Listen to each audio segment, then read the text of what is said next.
I sat in the dark theater during the film festival and watched as the lead producer took a bow for the visual effects that I had spent 14 months creating in my basement office.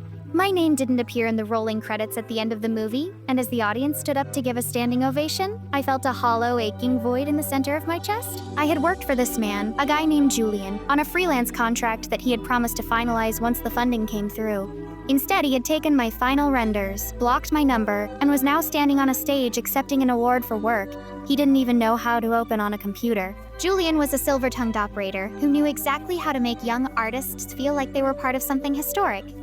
He had told me that this film would be my big break, the one that would put my name on the map and get me into the major studios. I had sacrificed my sleep, my social life, and my health to meet his impossible deadlines, believing that the prestige of the project was worth the lack of a steady paycheck. Seeing him now, soaking up the praise and pretending to discuss the technical challenges of the lighting, I realized that I had been nothing more than a ghostwriter for his ambition. He was a thief in a tuxedo, and I was just another casualty of his ego. I waited until the Q&A session began, and the microphone was passed to the audience for questions about the production. I stood up in the third row, my heart thumping like a drum against my ribs, and I didn't wait for the moderator to call on me. Julian, I'm curious about the specific rendering engine used for the third act. Since that was my original work you never paid for or credited, I said, my voice projecting through the silent room with a clarity that surprised even me. Julian's face went from a triumphant glow to a ghostly, terrified white as he recognized me standing there in the dim light of the theater. He tried to say that I was a disgruntled former intern and that the legal team would handle my complaints, but I wasn't done yet. I pulled my phone out and connected it to the theater's Bluetooth speakers, playing a recording of the final meeting where he had promised me the lead credit in exchange for the extra hours I put in. I showed the audience the raw project files on my screen, the ones with my metadata and my digital signature on every single frame.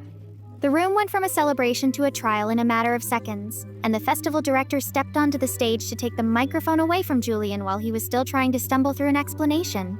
The aftermath was a whirlwind of legal filings and public statements as the festival stripped the film of its awards and the news spread through the industry. I didn't get my 14 months back, and I didn't get the big break I was promised, but I got the one thing Julian could never buy.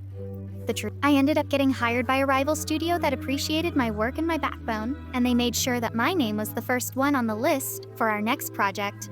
Julian became a pariah in the indie film scene, and he eventually disappeared into a series of failed ventures that no one would fund. I learned that in a creative industry, your name is your only true currency, and you have to be willing to fight for it even when it feels like the whole world is against you. I never work without a signed contract and an upfront deposit anymore, and I've become an advocate for other freelance artists who are being exploited by people like Julian.